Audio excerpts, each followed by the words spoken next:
네, 좋은 아침입니다. 3월 6일 우리에게 주신 말씀 마가복음 9장 30절에서 37절 말씀입니다.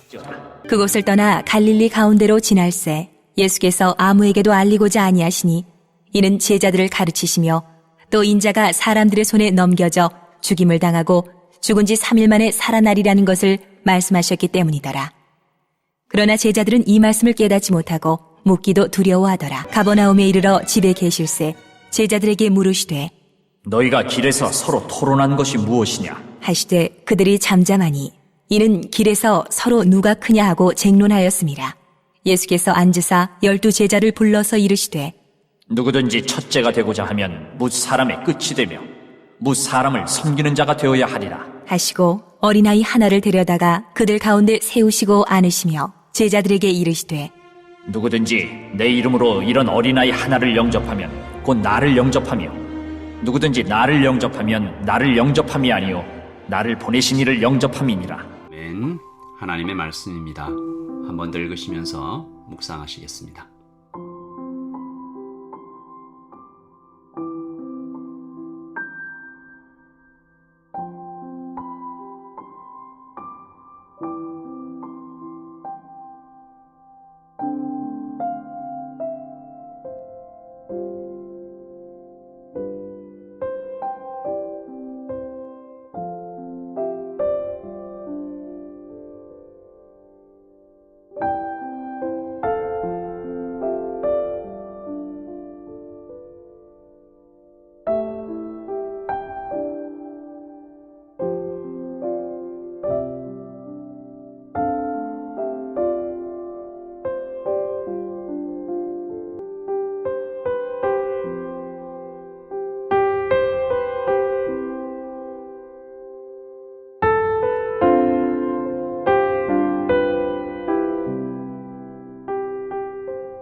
여러분, 어제 예수님은 제자들을 향해 탄식하셨죠. 19장 19절입니다. 믿음이 없는 세대여, 내가 얼마나 너희와 함께 있으며 얼마나 너희에게 참으리요.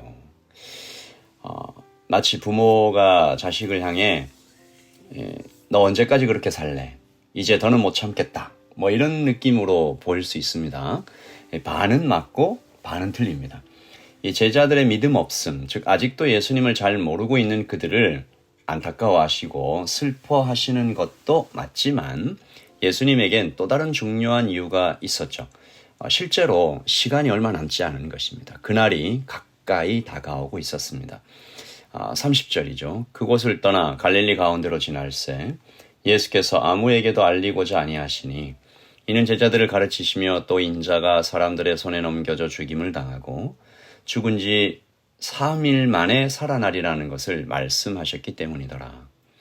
처음 하시는 말씀 아니었습니다. 가이사랴 빌립보에서도 또 다른 곳에서도 이 가이사랴 빌립보에서는 베드로가 그때 난리가 났었고 예수님께서 제자들을 다시 모아서 아주 엄하게 이 자기 부인과 십자가에 대해서 분명히 가르쳐 주신 적이 있죠. 그때 하신 말씀이 오늘과 같습니다. 버림받고 죽임당하고 다시 살아날 것이다. 버림받고 죽임당하고 다시 살아날 것이다. 고난과 부활이죠. 제자들은 그때처럼 또 다시 겁을 냅니다. 왜 자꾸 이런 말씀을 하실까? 지금 분위기 굉장히 좋은데 사람들 많이 모이고 있고 이제 이 느낌 그대로 예루살렘 딱 들어가서 정권을 잡으시면 되는데 지금 이스라엘 땅에서 우리가 제일 핫한데 왜 자꾸 찬물을 끼얹으시는 걸까? 제자들은 깨닫지도 못하고 묻지도 못하고 두려워 떨기만 하죠. 사람들의 이 어떤 한 면을, 현대인들의 어떤 한 면을 보는 것 같아서 마음이 쓰립니다. 내가 누구인지, 어디로 가는지, 인생의 의미는 있는지, 세상은 어떻게 변해가는지, 죽음 이후에는 어떤 것이 있는지 모르니까 알려주는 사람도 없고 알아보려니까 막막하기만 하고 어렴풋이 하나님이 계시다는 어떤 절대자가 계시다는 것은 알 것도 같은데 묻지도 못하고 차마 더 알아보기는 무서워서 하나님이 정말 있으면 계시면 어떻게 하지? 그래서 그냥 하루하루 닥쳐오는 일만 해결하면서 살아가는 모습, 가슴 저 깊이 꽉 막혀 있는 이 질문은 그저 꾹꾹 눌러 놓아버리죠. 진리를 알지니 진리가 너희를 자유케 하리라 라고 주님 말씀하셨습니다. 그러므로 아파도 현실을 마주해야 되죠. 그래야 치료도 할 수 있고 대책도 세울 수 있습니다. 허상이 아니라 진실이 무엇인지 마주쳐야 그래야 답이라도 더듬어 찾아갈 수 있는데 핑계를 대며 피하고 바쁘다, 일이 많다, 중요하지 않다 그렇게 해버리면 영영 진리에 가까이 가지는 못하는 거죠. 오늘 제자들처럼 피한다고 해결되는 것이 아닙니다. 제자들은 무서운 질문들을 다 피하고 오히려 현실로 돌아가 버리죠. 복음서를 읽으면서 오늘 나타난 이 장면이 늘 마음이 아픈 것은 왠지 예수님의 마음이 좀 느껴질 것 같아서 그렇습니다. 33절 가버나움에 이르러 집에 계실새 제자들에게 물으시되 너희가 길에서 서로 토론하는 것이 무엇이냐. 그들이 잠잠하니 이는 길에서 서로 누가 크냐 하고 쟁론하였습니다. 부끄러운 거죠. 예수님 물어보시니까 알고 물어보시는 건데 부끄러운 겁니다. 주님께서 방금 당신 자신의 고난과 죽음에 대해서 말씀하셨는데 마치 이런 거죠. 아버지가 병원 다녀오셔서 의사가 혹시 암일 수도 있다. 암이면 얼마 살지 못할 것 같다. 네, 그런 이야기를 하셨는데 자녀들이 아니 무섭게 그런 말씀 좀 하지 마시라고 들은 척도 하지 않고 피하더니 이제 둘러앉아서 아버지 퇴직금 받으면 뭐 할까 뭐 이런 얘기를 하고 있는 그런 느낌이죠. 제자들은 예수님의 죽음에는 귀를 닫고 예수님을 통해서 얻을 유익만 생각하고 있다. 여러분 누가 크냐라는 얘기는 이런 거죠. 예수님이 정치적인 메시아로 나중에 왕으로 올라가시면 너는 국무총리하고 나는 장관하고 근데 누가 더 중요한 비중 있는 자리 할 거냐 그렇게 싸운 거죠.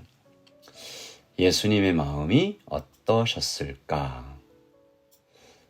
참 이 말씀 대할 때마다 좀 마음이 답답하고 죄송하고 그렇습니다.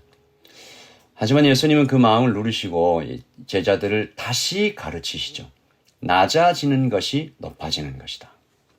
35절 예수께서 앉으사 12 제자를 불러서 이르시되 누구든지 첫째가 되고자 하면 뭇사람의 끝이 되며 뭇사람을 섬기는 자가 되어야 하리라. 그래도 안심이 안 되셨는지 이제 아예 시청각 자료를 동원하시는데요. 36절 어린아이 하나를 데려다가 그들 가운데 세우시고 안으시며 제자들에게 이르시되 누구든지 내 이름으로 이런 어린아이 하나를 영접하면 곧 나를 영접함이요 누구든지 나를 영접하면 나를 영접함이 아니요 나를 보내신 이를 영접함이니라. 안타깝고 불쌍하고 제자들이 참 이 제자들 앞에서 계속해서 그 쓰린 마음을 누르시고 가르치시는 주님을 보면 참 마음이 아프고 그렇습니다. 그리고 두렵습니다. 나는 어떤가? 나는 주님을 통해서 주님을 이용해서 주님의 이름을 등에 업고 나의 유익을 구했던 적은 없는가? 주님의 죽으심에 동참하려는 마음보다 고난 없는 영광만을 바라보고 있지는 않은가? 지금 주님의 마음이 이 오클랜드에서 어디로 향해 있는지는 관심도 없고 주님 당연히 내게 가장 많이 신경 써주시고 내게 복 주셔야 한다고 때를 쓰고 있지는 않은가? 오늘 아침 제자들을 바라보며 또 그 제자들의 모습에서 나를 발견하며 기도합니다. 하나님 아버지, 길에서 누가 크냐, 서로 누가 크냐 하고 싸우는 제자들의 모습에서 하나님의 이름을 이용하고자 하는 제 자신의 모습을 봅니다. 주님의 마음이 오늘 어디로 향하고 있는지, 이 땅에 신음하고 아파하는 우리 모든 영혼들에게 우리의 마음도 함께 향하게 하여 주시고, 주님의 죽으심에 동참하려는 자기 부인과 십자가를 지고자 하는 마음들을 우리에게 허락하여 주시옵소서. 주님, 내 주위에 있는 어린아이, 작은 사람 하나 붙들고 사랑해가며 걸어가는 우리 모든 형제와 자매들 될 수 있도록 주님 인도하여 주시옵소서. 주님, 오늘도 주님과 함께 걸어가는 아름다운 시간 되기를 소원합니다. 예수님의 이름으로 기도합니다. 아멘. 여러분 평안하십시오. 또 주님 안에서 승리하십시오. 샬롬.